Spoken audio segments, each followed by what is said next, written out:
Was good, yeah. Let's talk new arena. So arena has changed. We are now in AOE DPS compared to anti-air. And yeah, let's talk about popular units, popular approaches. And I buy my I buy myself some entries just for us, so we can do a couple of fights and have a bit of a look. So let's start with lords. Most popular lords to be used are Garn, Venoma, and Morrigan. All three of those have their own unique usages, with Venoma allowing you to use your ultimate sooner, Garn just making Cerberus, Ardea, even Valerias just way stronger. And then obviously Morrigan for empowering people like Aatrox and Cerberus. So let's from those lords, you can replace a Garn with a Vargas. That's not Vargas. Vladov. You can replace a Garn with a Vladov. You can replace Morrigan with the Aeon, but you can't necessarily replace the usefulness of a Venoma with a Raiden. So if you don't happen to have Venoma, which is rather likely, you're better off trying to use a Vladov or an Aeon as your lord instead of actually trying to use a Raiden. So then let's talk about units that are mainly used. So Hatsid is a very big unit that's getting used, and then it's the combination between Aatrox and Cerberus that finds success, because now they've changed the arena. As y'all might have known, the popular approach was placing down a Cerberus, using a Lunacy Visor on it, so giving him one extra block, which puts its block from 2 to 3, which was also the way I approached this arena in general, with my first ever wins here. And it's not like that anymore. So it is now 4 enemies, so you can't rely on the Cerberus alone anymore, be it with Lunacy, without Lunacy Visor. So you need to deploy an Aatrox and a Cerberus to take care of the first few waves. And the approach I found just easier in general is using Hatsid. So you're just going to, if you have her, you can just place down a Hatsid and take care of the earlier waves. And one big thing I've also found out is that it's way easier to use auto fights here in this arena compared to the later one, because it feels like there's less variables and all teams do perform kinda similar, at least if we're talking Overlord / Apex Overlord level. So your teams on auto are more trustworthy compared to the actual arena before that. Now, result wise, what last time we found out, then don't save your defense and they'll fuck you up if you don't figure out your defense. As you can see, we were there around reset, we reset our defense, we did our attacks, and now the big problem is, as you can see, we have a lot of defense failures.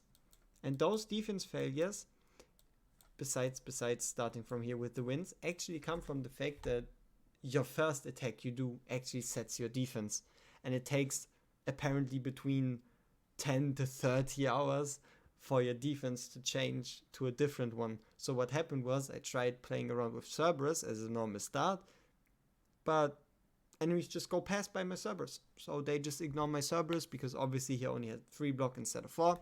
So yeah, be sure to find the strongest opponent you can with the first attack you do, because that seems to be the way to properly set your defense.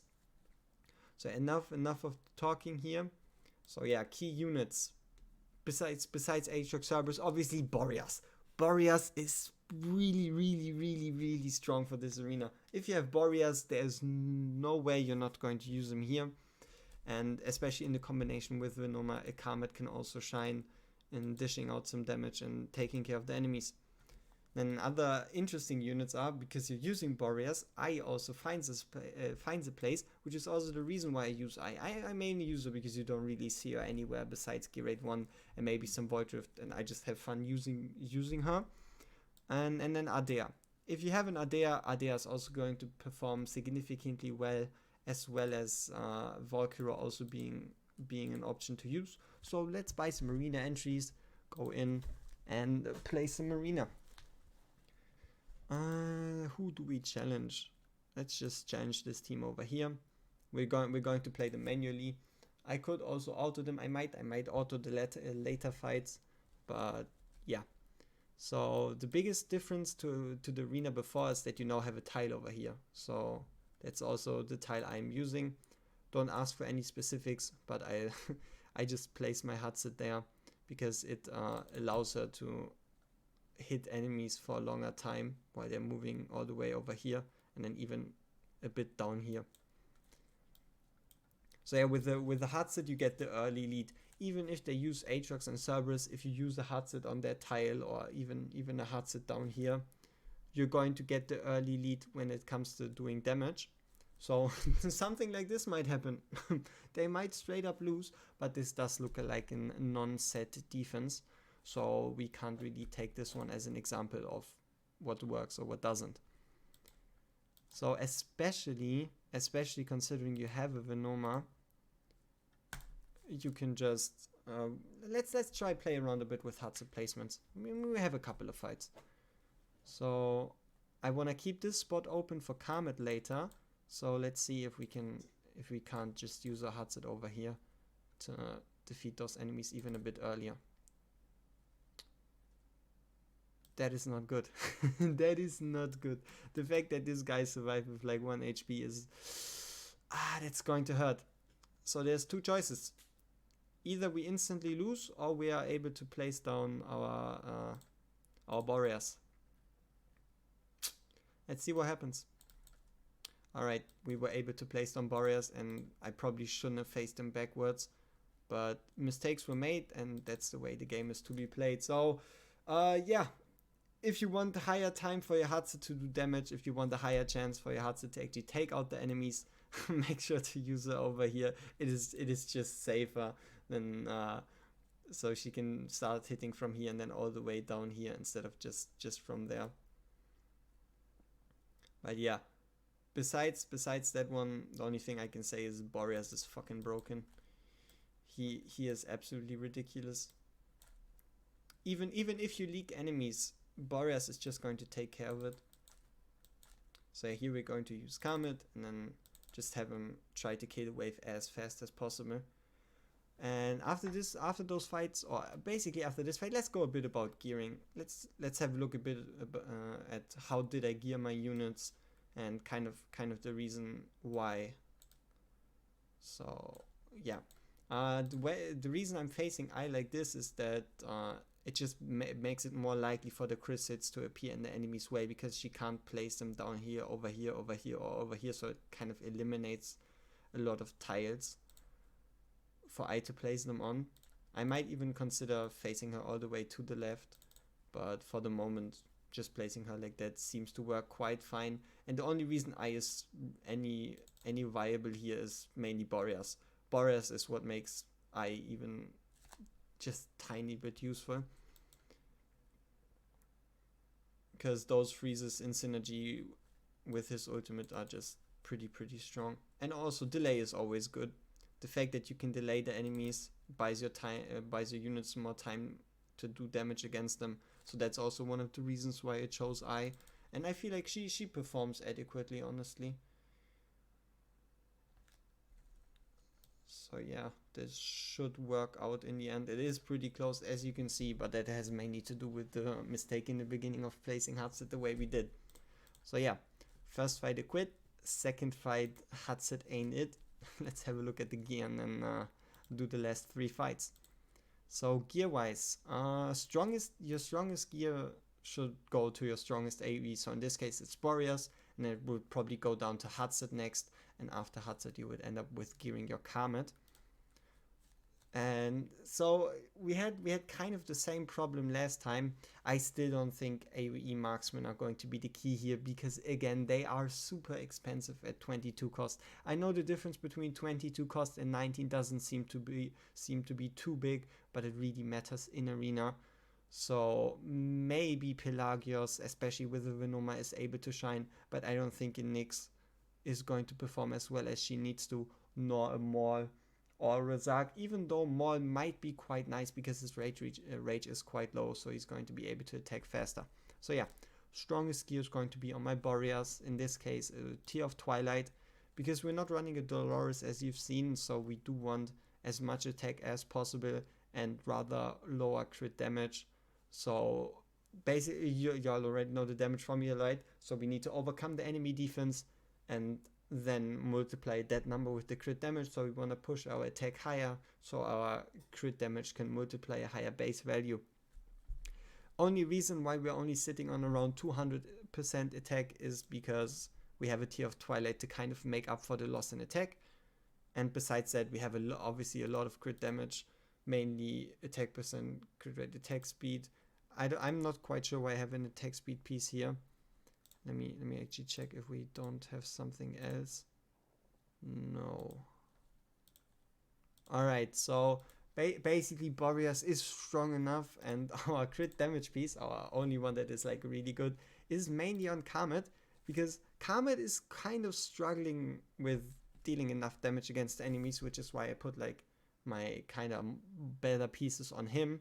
So in comparison to Boreas, what you can see here is because his multiples are also slightly lower, and because I don't have a second Tear of Twilight to give to him, he's running an Unfortunate Skull, which is honestly quite a good artifact for this fight, especially considering the fact that obviously he's not getting attacked, so the negative on the artifact doesn't matter at all.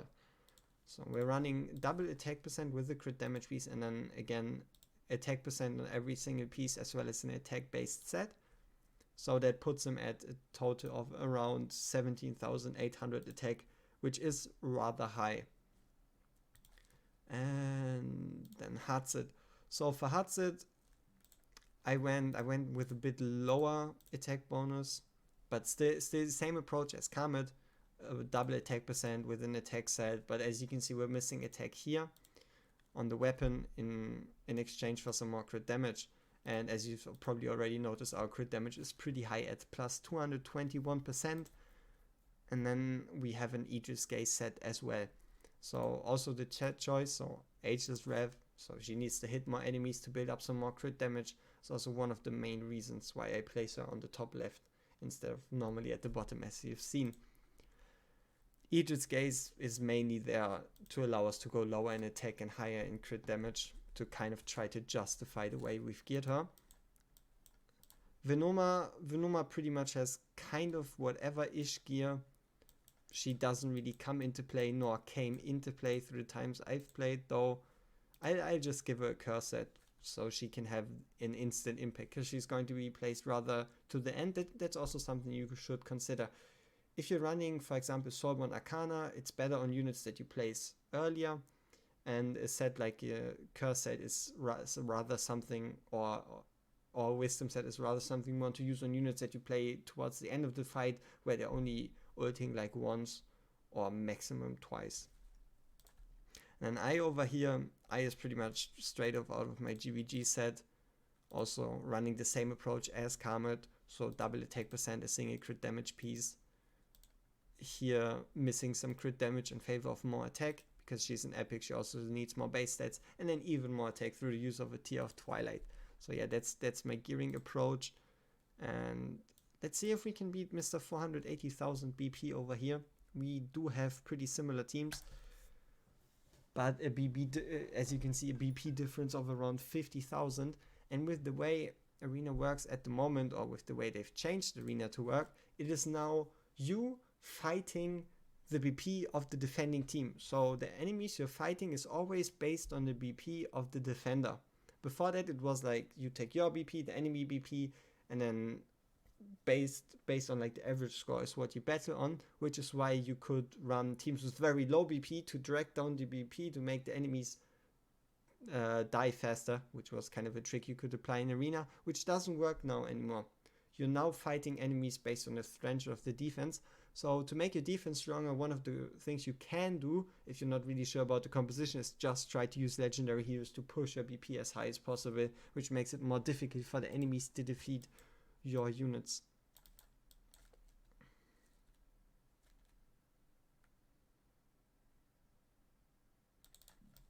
So yeah, as you can see, he's taking the same approach we are in placing Hatsid on the top right.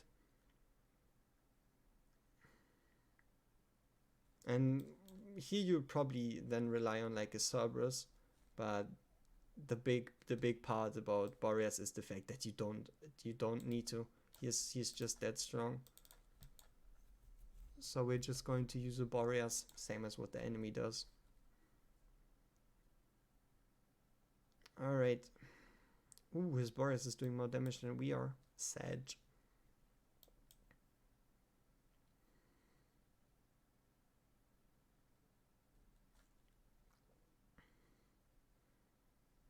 But there is no really noticeable difference, as you've seen. And then we're just going to bring in Comet for the next wave.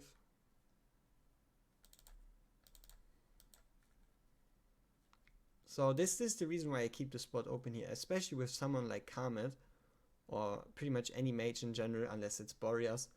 You do want them over here so they can hit the enemies before they're moving, which just gives you a way longer damage window. And if you don't do it like that, you might end up having them walk past you, which is obviously not something you want to see.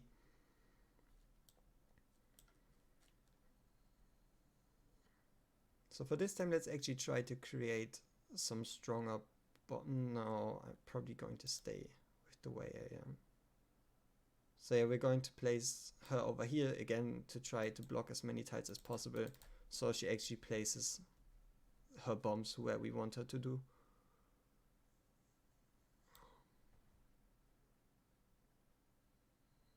Oh, we might die over here. Yeah, that was a bit unlucky with this guy surviving with like 5% HP.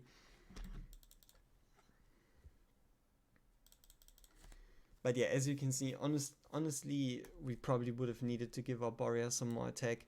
But it's at the end of the day all based on BP. So for this time, let's actually run a auto fight, because let me tell you, for the anti-air arena, I played like 90%, if not 95% of all my fights. As you can see, we are still running Hudson at the bottom, so it didn't actually update our defense. So this might again be a very close fight. We gotta see what happens.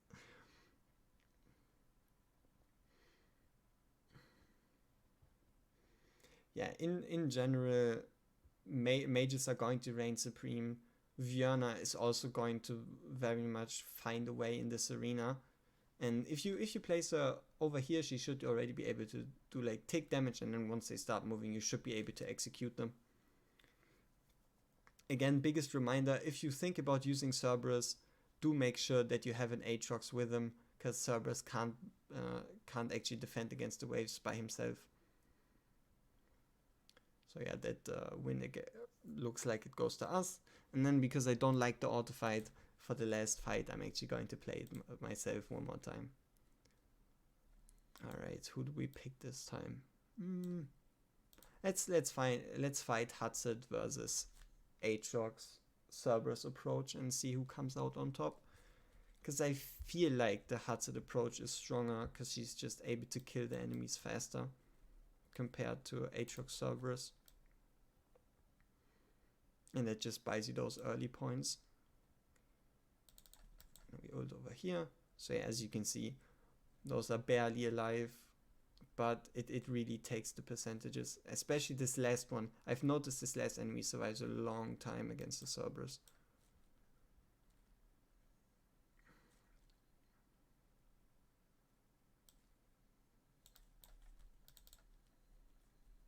Whoopsies. Let's activate our ultimate.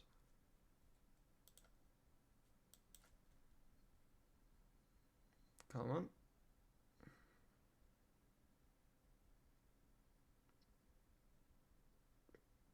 Thank you.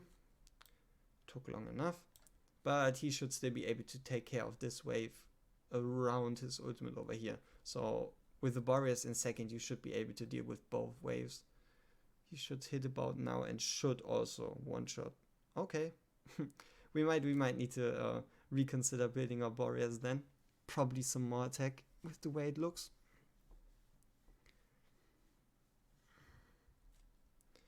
And 19, there we go.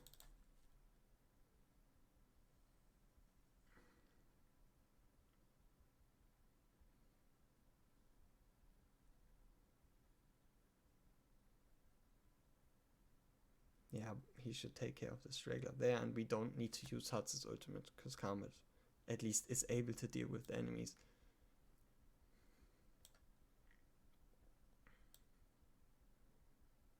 Ooh, this might be a bit rough. I think Boris isn't going to one-shot this guy with the next AOE hit wave. So he might lose. Oh, he's still fine. 6%. Close one, close one. 18. 19. And here we can already again activate Boreas. Bring in Hatsit, because those dudes are rather tanky. So we do want to weaken them as much as we can.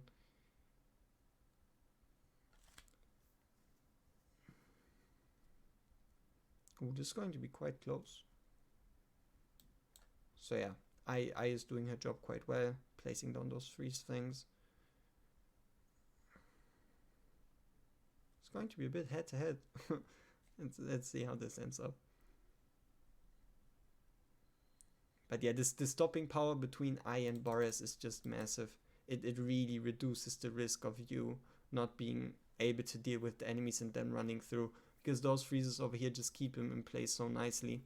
And also one thing, we might have a Karmet on A3, so he's able to actually hit over here, which is probably quite a nice benefit. So yeah, this should be our win over here. A GG us.